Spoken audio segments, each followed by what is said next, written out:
Hello दोस्तों, कैसे हैं आप सब। आज हम एक नई वीडियो लेके आए हैं जिसके अंदर हम पिछले टॉपिक से रिलेटेड थोड़ा सा आगे पढ़ेंगे, क्योंकि मैंने पहले आपको जैवमंडल के बारे में बताया था, बायोस्फीयर, जिसके अंदर स्थलमंडल, जलमंडल और वायुमंडल आते हैं। तो उससे रिलेटेड एक चीज़ है स्थलमंडल। स्थलमंडल के अंदर आपको पता है कि क्या होता है कि पर्वत, पठार, मैदान सब इसी के भाग होते हैं एक वो। तो आपको पता है कि पृथ्वी पे कुछ क्रियाएं होती रहती हैं, कुछ आंतरिक क्रियाएं हैं जिसकी वजह से पृथ्वी की जो सतह है वहाँ पे कुछ मैदान या कुछ सतह उबड़ खाबड़ हो जाती है, या तो वो ऊंची हो जाती है जैसे पर्वत पठार बन जाते हैं, या फिर वो कहीं नीचे धंस जाती है। वो एक आंतरिक क्रिया होती है जिसके जो ज़मीन के अंदर, जो पृथ्वी के अंदर प्लेटें गतिमान हैं उनकी वजह से चीज़ें ज़्यादा होती हैं। तो ऐसे ही एक बाहरी क्रिया भी होती है, जो ज़मीन के बाहर की कुछ क्रियाओं की वजह से वो चीज़ें होती हैं। उसके अंदर आपने कुछ चीज़ें सुनी होंगी, अपर्दन या निक्षेपण, यानी इरोजन या डिपोजिशन। अब इनके बारे में थोड़ा बात कर लेते हैं। जैसे कि कोई मान लेते कोई पर्वत है, कोई सतह है, वो जल, वायु या बर्फ़ की वजह से उसका अपर्दन हो जाता है, वो घिस जाती है। और इन्हीं चीज़ों की वजह से जल, वायु या बर्फ़, आइस, इन तीनों मुख्यतः ये तीन वजह ही होती हैं। और इन्हीं तीनों की वजह से वही चीज़ें कहीं और जाके जमा हो जाती हैं, यानी निक्षेपण हो जाता है।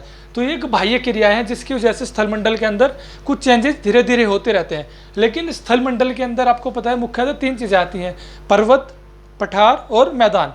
तो उसी से रिलेटेड हम सबसे पहले जो पढ़ेंगे वो है पर्वत के बारे में, यानी माउंटेन्स के बारे में। पर्वत जो होते हैं वो 600 मीटर से, इसके बारे में थोड़ा सा है कि 600 मीटर से लेके उसकी ऊंचाई कई हज़ार मीटर में भी हो सकती है। पर्वत के बारे में आपने बहुत सारे पर्वत, हिमालय के अंदर आप कभी घूमने गए होंगे तो आपने वहाँ पे देखा होगा कि बहुत सारे पर्वत इतने ऊंचे होते हैं कि बादल भी उसके नीचे रह जाते हैं, यानी वो बादलों से भी ऊंचे होते हैं। उसके अलावा एक चीज़ और आपने देखी होगी, पर्वतों के अंदर जो हम बाह्य हिमालय बोलते हैं, उसके अंदर बर्फ़ हमेशा 12 महीने जमी ही रहती है। तो उनको हम बोलते हैं हिमानी, हिमाद्री या हिमानी कुछ बोला जाता है, जो वहाँ से बर्फ़ पूरी मतलब हर साल और हर महीने वो जमी रहती है वहाँ पे। ठीक है, तो पर्वत के बारे में ये चीज़ें हैं। लेकिन पर्वत के अंदर एक चीज़ और होती है कि पर्वत, तो हम तीन तरीके के पर्वत मुख्यतः देखते हैं। एक होता है वलित पर्वत, एक होता है भ्रंशोत पर्वत, और एक होता है ज्वालामुखी पर्वत। ठीक है, वलित पर्वत क्या होते हैं कि ये जो पर्वत होते हैं मुख्यतः ऊंचे होते हैं, और जिनका मतलब एक आधार जो होता है वो चौड़ा होता है, और जो जिनका सिर या जिनकी चोटी होती है वो थोड़ी शंक्वाकार होती है, मतलब कि ऐसे टेढ़ी करके, कि ऐसे करके कुछ ऐसे बने होते हैं वो, मतलब नीचे से चौड़ाई होती है और ऊपर जाते जाते हो उनकी जो जगह है वो कम होती और शंक्वाकार हो जाती है, एक कोने के टाइप में बनते जाते हैं। और ऐसे बहुत सारे आपने हमारे भारत के अंदर भी हैं, इनके बारे में आपने देखा होगा या पढ़ा होगा। तो वलित पर्वत कुछ इस तरीके के होते हैं, जैसे कि हमारा हिमालय है, एक वलित पर्वत का ही एक एग्जाम्पल है, या हमारी अरावली की पहाड़ियाँ या अरावली पर्वत जो है वो भी इसी का ही एक भाग। और अरावली जो है, जो अरावली पर्वत है वो हमारी, कहते हैं कि विश्व की सबसे पुराना पर्वत है, लेकिन वो हालांकि अभी बार बार घिसने की वजह से, यानी कि अपर्दन की वजह से वो अभी घिस चुकी है, और उसकी जो लंबाई है, ऊंचाई है, वो अभी कम हो गई है। ठीक है, तो वलित पर्वत ऐसे होते हैं। भ्रंशोत पर्वत क्या होते हैं कि इन्हीं अपर्दन की वजह से, कि इसका एक बड़ा हिस्सा जब पर्वत का टूट जाता है और वो कहीं और चला जाता है, तो उसका कुछ शेप ऐसा हो जाता है पर्वत का कि ऐसे करके, ऐसे मतलब एक हिस्सा ऊंचा होता है, एक नीचा चला जाता है, एक फिर ऊंचा होता है, फिर नीचे ऊंचा। ये एक तरीके का पर्वत का एक तरीका है जिसको भ्रंशोत बोला जाता है। जो ऊपर वाला हिस्सा है उसको बोलते हैं उत्खंड, यानी हर्स्ट, इंग्लिश के अंदर इसको हर्स्ट भी बोल देते हैं। ठीक है, और जो नीचे वाला हिस्सा है इसको बोला जाता है द्रोणिका।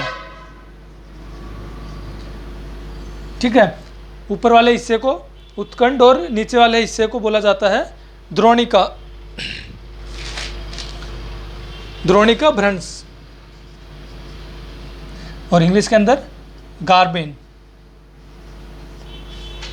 ये मुख्यतः उसका, जब पर्वत का, जैसे मान लेते हैं पर्वत, इसका कोई बड़ा हिस्सा टूट जाता है तो उस तरीके का कुछ बन जाता है। और जो पर्वत होते हैं ये जब एक लंबी सीरीज के अंदर होते हैं तो हम इसको श्रृंखला बोल देते हैं। हिमालय श्रृंखला लगभग 2400 किलोमीटर तक लंबा फैला हुआ है, जो हमारे भारत के बड़े हिस्से को कवर करता है। ठीक है, ये एक बृहस्पति पर्वत के बारे में है। इसका कुछ एग्जाम्पल जो है बृहस्पति पर्वत है, इसका एक है जैसे कि यूरोप की राइन घाटी, वो बृहस्पति पर्वत का एक उदाहरण है। ठीक है, उसके अलावा हम ज्वालामुखी पर्वत पे आते हैं। ज्वालामुखी पर्वत का आप समझ ही गए होंगे कि जो ज्वालामुखी यानी कि जब ज़मीन से लावा बाहर निकल के आता है और वो एक पर्वत का निर्माण कर देता है। मान लेते हैं ज़मीन है और इससे जब लावा बाहर निकलता है तो फैलने लगता है और वो फैलते फैलते इतने बड़े स्तर पे हो जाता है कि वो पर्वत का निर्माण कर देता है। जैसे आपने अफ्रीका तंजानिया के अंदर, अफ्रीका महाद्वीप में तंजानिया के अंदर आपने एक पर्वत है उसका माउंट किलिमंजारो, उसका एक एग्जाम्पल है जो ज्वालामुखी का है। जापान के अंदर फुजियामो एक इसी का एग्जाम्पल है, ज्वालामुखी पर्वत का एक एग्जाम्पल है। ठीक है, तो ये मुख्यतः पर्वत के बारे में है कि 3 तरीके के पर्वत होते हैं, वलित, बृहस्पति और ज्वालामुखी पर्वत।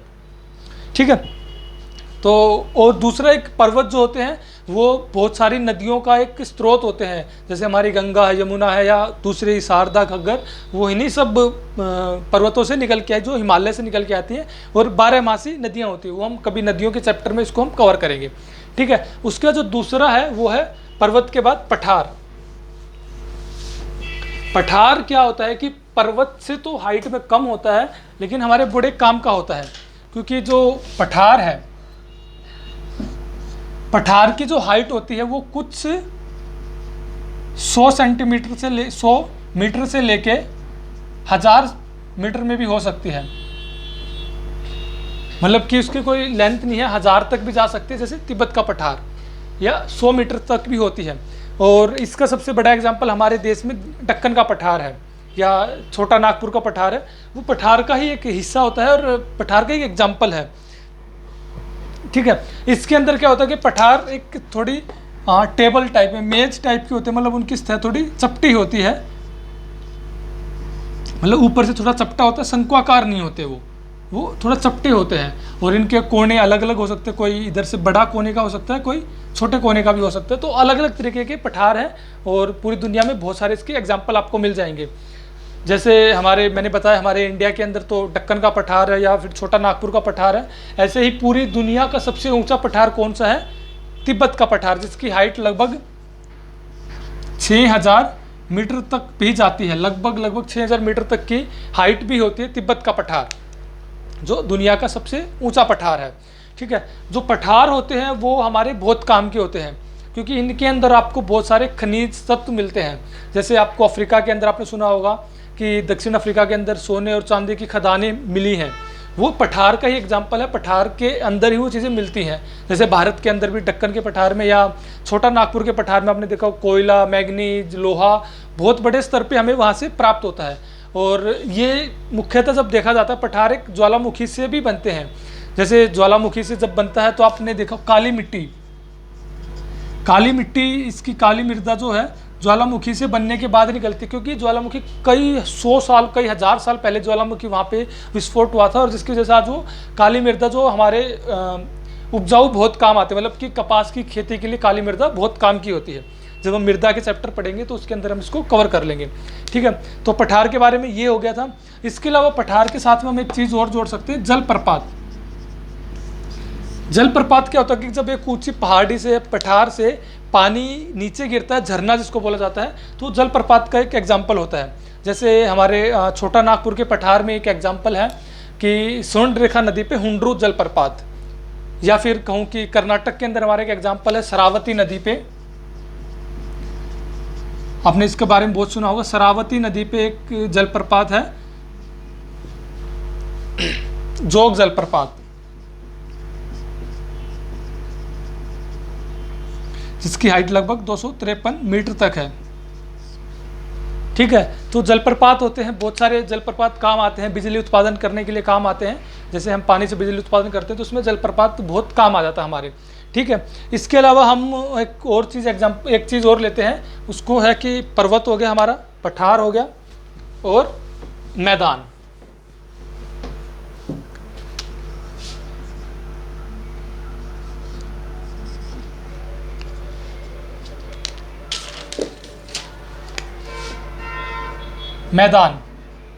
मैदान क्या है कि मैदान पठार से इनकी हाइट जो होती है वो कम होती है, इनकी 200-250 मीटर तक ही इनकी हाइट हो सकती है, लगभग होती है। 200 से 250 मीटर तक की इनकी हाइट होती है। मैदान हमारे बहुत काम के होते हैं। क्यों? क्योंकि जब नदियाँ पहाड़ों से या पर्वतों से निकल के बहती हैं तो साथ में अपने साथ में बालू, सिल्ट या पत्थर, छोटे छोटे कंकर वो साथ लेके आते हैं और धीरे धीरे धीरे धीरे उनका निक्षेपण होता है। जैसे होता था अपर्दन और निक्षेपण, मतलब पर्वतों से, पठारों से तो उसका हमने अपर्दन हो गया उन नदियों से, लेकिन जो मैदानी एरिया में आके वो निक्षेपण हो जाता है। और वो जो पठार, जो पत्थर या बालू या सिल्ट जो आता है वो हमारे बहुत काम का होता है, क्योंकि वो बहुत उपजाऊपन हमारी ज़मीन को बना देता है, उपजाऊ कर देता है हमारी ज़मीन को। दूसरा मैदान जो है वो इस वजह से काम आते हैं क्योंकि मैदानी एरिया में आप देखना कि यातायात का साधन बहुत आसान हो जाता है, घर बनाना बहुत आसान हो जाता है, यहाँ पे उपजाऊ ज़मीन मिलती है तो खेती बाड़ी करना बहुत अच्छा होता है, जो हमारे व्यवसाय को बढ़ाता है। इसी वजह से आप देखना कि सबसे ज़्यादा जो जनसंख्या आपको मिलेगी वो मैदानी एरियो में ही मिलेगी। और हमारे इंडिया का सबसे ज़्यादा जो जनसंख्या कहाँ पे है? गंगा के मैदान में। गंगा के मैदान में, गंगा नदी तो है ही, उसके सहायक नदी है यमुना, बेन, केतवा, चंबल, घग्गर, सोन, ये सब नदियाँ गंगा की सहायक नदियाँ हैं। और उन्हीं के एरिया में आप देखना सबसे ज़्यादा आपको जनसंख्या निवास करती मिलेगी। वो वही कारण है कि वहाँ पे यातायात का साधन अच्छा है, या फिर ज़मीन उपजाऊ है, खेती अच्छी होती है वहाँ पे, या फिर घर बनाने में, निर्माण करने में आसानी रहती है। क्योंकि आप पर्वतों में आप देखोगे आप घर आसानी से नहीं बना पाओगे, वहाँ की जो ज़मीन हो उपजाऊ आपको नहीं मिलेगी। यातायात का साधन भी बहुत कम मिलेगा, सड़कें बनाने में दिक्कत आती है, रेल लाइन बिछाने में बहुत दिक्कत आती है वहाँ पे। तो इस वजह से मैदान बहुत काम के होते हैं हमारे। ठीक है, तो मैदान मुख्यतः यही है कि नदियों के द्वारा बहा के लाई हुई मिट्टी से ही मैदान का निर्माण होता है, जिसके अंदर हमारा जैसे हरियाणा है, उत्तर प्रदेश है, बिहार है, मध्य प्रदेश है, झारखंड है, या पंजाब का हिस्सा जो सिंधु और गंगा नदियों के बीच का एक एरिया आता है। तो उन्हीं से ही आप देखना कि यहाँ पे ही सबसे ज़्यादा आपको फसल जो होगी, पश्चिम बंगाल है, यहाँ पे सबसे ज़्यादा फसल उत्पादन होता है। क्यों? तो क्योंकि मैदानी एरिया और यहाँ पे उपजाऊ ज़मीन होती है, वो नदियों द्वारा बहा के लाई हुई मिट्टी के द्वारा। ठीक है, तो ये मैदान है, मैदान के बारे में है। और दूसरी एक लास्ट में एक ही चीज़ कहूँगा कि अगर हम मैदान के ऊपर हम रह रहे हैं तो हमें उस ज़मीन को हमें ख़राब नहीं करना चाहिए, क्योंकि हमारे बहुत काम की होती है, लेकिन हम उसको उस पर उपजाऊ ज़मीन पे घर निर्माण कर देते हैं, कूड़ा फेंक देते हैं, या हम किसी न किसी तरीके से उस ज़मीन को हम ख़राब कर देते हैं। तो हमें ज़मीन को कभी भी, मैदानी एरिया खासकर, हमें या कभी ख़राब करना नहीं चाहिए, क्योंकि हमारे काम का होता है। ठीक है, तो आज की क्लास में इतना ही था, स्थल मंडल के बारे में हमने जाना है, और आगे क्लासेस में हम और डिटेल में आगे कुछ चीज़ें पढ़ेंगे। तो अगर कुछ समझना है तो आप कमेंट सेक्शन में पूछ सकते हैं। और आज के लिए थैंक यू सो मच।